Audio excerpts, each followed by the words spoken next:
Assalamualaikum warahmatullahi wabarakatuh.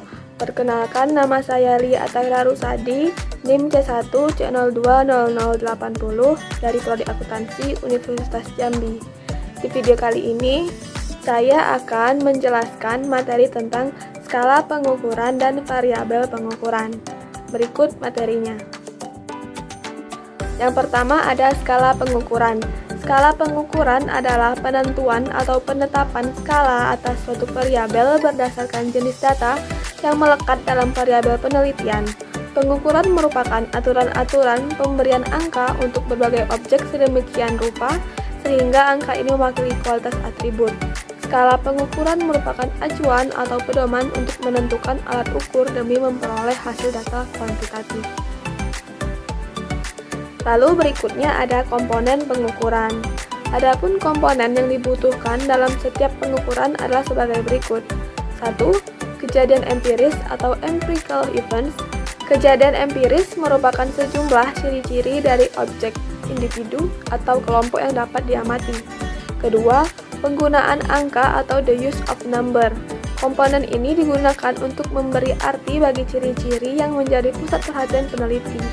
Spesifikasi tingkat pengukuran kemudian diberikan dengan memberi arti bagi angka tersebut. Lalu yang ketiga, sejumlah aturan pemetaan atau set of mapping rules. Komponen ini merupakan pernyataan yang menjelaskan arti angka terhadap kejadian empiris. Aturan-aturan ini menggambarkan dengan gamblang ciri-ciri apa yang kita ukur. Lalu berikutnya ada proses pengukuran. Yang pertama ada mengisolasi kejadian empiris. Aktivitas ini merupakan konsekuensi langsung dari masalah identifikasi dan formulasi. Intinya, kejadian empiris dirangkum dalam bentuk konsep atau konstruksi yang berkaitan dengan masalah penelitian. Lalu yang kedua, mengembangkan konsep kepentingan. Yang dimaksud dengan konsep dalam hal ini adalah abstraksi, ide yang digeneralisasi, dan fakta tertentu. Lalu yang ketiga, mendefinisikan konsep secara konstitutif dan operasional. Definisi konstitutif mendefinisikan konsep dengan konsep lain sehingga melandasi konsep berkepentingan. Jika suatu konsep telah didefinisikan secara konstitutif dan benar, berarti konsep tersebut telah siap untuk dibedakan dengan konsep lain. Lalu ada skala pengukuran penelitian kuantitatif. Yang pertama ada skala nominal. Skala nominal adalah skala yang paling sederhana disusun menurut jenis atau kategorinya, atau fungsi bilangan. Dengan kata lain, skala nominal yaitu angka yang tidak mempunyai arti hitung. Angka yang diterapkan hanya merupakan simbol atau tanda dari objek yang akan dianalisis. Lalu adapun ciri-ciri dari skala nominal yaitu 1. Hanya bersifat membedakan, tidak mengurutkan mana kategori yang lebih tinggi, mana kategori yang lebih rendah. 2. Memiliki kategori yang bersifat homogen, mutually eksklusif dan ekskaustif. Yang ketiga, dalam kegiatan penelitian, kita bisa saja memberikan angka pada kategori dalam variabel berskala nominal. Namun, angka yang ada tidak bisa dijadikan dasar untuk menentukan bobot dari kategori, karena angka yang ada hanya bisa digunakan untuk membedakan antar kategori. Berikutnya ada skala ordinal. Skala ordinal adalah skala yang didasarkan pada ranking diurutkan dari jenjang yang lebih tinggi sampai jenjang terendah atau sebaliknya. Skala ordinal juga dikatakan sebagai suatu skala yang sudah mempunyai daya pembeda, tetapi perbedaan antara angka yang satu dengan angka yang lainnya tidak konsisten atau tidak memiliki interval yang tetap. Adapun ciri-ciri dari skala ordinal yaitu 1. Kelompok subjek disusun berturut-turut mulai dari yang paling tinggi sampai kepada yang paling rendah dalam hal atribut yang diukur. 2. Angka-angka tidak menunjukkan seberapa besar atau kuantitas dalam arti absolut atau titik nol mutlak. 3. Tidak ada kepastian tentang sama atau tidaknya jarak-jarak atau perbedaan-perbedaan antara angka-angka yang berurutan. Lalu berikutnya ada skala interval. Skala interval adalah skala yang menunjukkan jarak antara satu data dengan data yang lain dan mempunyai bobot yang sama. Skala interval juga dikatakan sebagai suatu skala yang mempunyai rentangan konstan antara tingkat satu dengan yang aslinya, tidak mempunyai angka nol mutlak. Lalu adapun ciri-ciri dari skala interval yaitu 1. Angka-angka ranking atau rank order ditetapkan berdasarkan atribut yang diukur. 2. Jarak atau perbedaan kuantitas antar angka-angka yang berurutan selalu sama. 3. Tidak ada kepastian tentang kuantitas absolut sehingga tidak diketahui di mana letak angka nol absolut. Lalu yang keempat, ciri yang menonjol dalam skala interval adalah kesamaan jarak atau interval antar titik atau angka per kategori dalam skala. Lalu berikutnya ada skala rasio. Skala rasio adalah skala pengukuran yang mempunyai nilai nol mutlak dan mempunyai jarak yang sama. Misalnya, umur seseorang dan ukuran timbangan berat badan seseorang. Keduanya tidak memiliki angka nol negatif. Artinya, seseorang tidak dapat berumur di bawah 0 tahun dan seseorang harus memiliki timbangan di atas 0 pula. Lalu, adapun ciri-ciri dari skala rasio yaitu 1. Angka-angka yang menunjukkan ranking atau rank order telah ditentukan sebelumnya berdasarkan atribut yang diukur.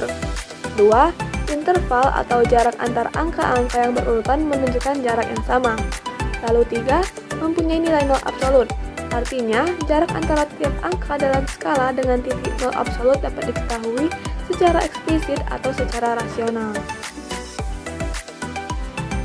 Lalu berikutnya ada skala pengukuran dalam penelitian. Adapun yang pertama ada skala Likert. Skala Likert digunakan secara luas yang mengharuskan responden untuk menunjukkan derajat setuju atau tidak setuju kepada setiap statement yang berkaitan dengan objek yang dinilai.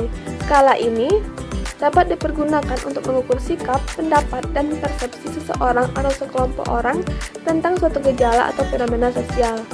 Lalu kedua, ada skala Goodman. Skala Goodman adalah skala kumulatif, disebut juga sebagai skala skalogram, yang sangat baik untuk meyakinkan peneliti tentang kesatuan dimensi dan sikap atau sifat yang diteliti, yang sering disebut dengan atribut universal. Skala pengukuran dengan tipe ini akan didapat jawaban yang tegas, yaitu ya atau tidak, benar atau salah, pernah atau tidak pernah, positif atau negatif, setuju atau tidak setuju, dan yang lain-lain. Lalu yang ketiga ada skala semantik diferensial.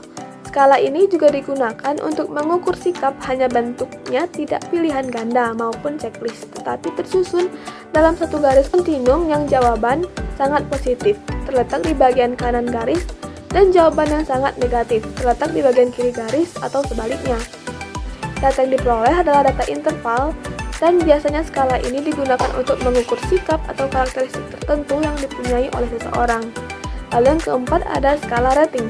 Skala model rating scale, responden tidak akan menjawab salah satu dari jawaban kualitatif yang telah disediakan, tetapi menjawab salah satu jawaban kuantitatif yang tersedia. Dengan demikian, skala rating lebih luas, fleksibel, dan tidak terbatas dalam mengukur sikap saja, namun untuk mengukur persepsi atau penilaian responden terhadap sebuah fenomena lainnya. Lalu berikutnya ada variabel pengukuran. Variabel dapat diartikan sebagai segala sesuatu yang akan menjadi objek penelitian. Atau yang lebih umum, variabel adalah semua faktor yang berperan dalam proses penelitian. Maka variabel dapat dirumuskan dengan merupakan atribut, ciri, sifat, kemampuan, dan ukuran lainnya yang berbeda-beda atau bervariasi, yang ditetapkan oleh peneliti untuk dikaji dan dipelajari. Lalu selanjutnya ada jenis-jenis variabel penelitian. Yang pertama ada variabel independen dan dependen. Variabel independen yaitu penyebab perubahan atau timbulnya variabel dependen. Sedangkan variabel dependen yaitu variabel yang menjadi akibat dari variabel independen. Lalu kedua ada variabel intervening atau moderating. Variabel ini yaitu variabel yang berada di tengah antara variabel independen dan variabel dependen. Lalu berikutnya ada variabel luar biasa atau extraneous variables.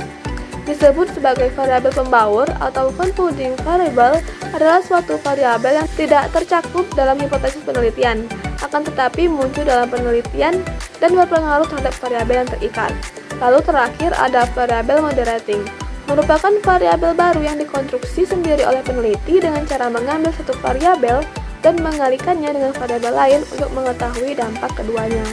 Sekian materi yang bisa saya jelaskan, lebih dan kurangnya mohon dimaafkan. Saya akhiri dengan wassalamualaikum warahmatullahi wabarakatuh.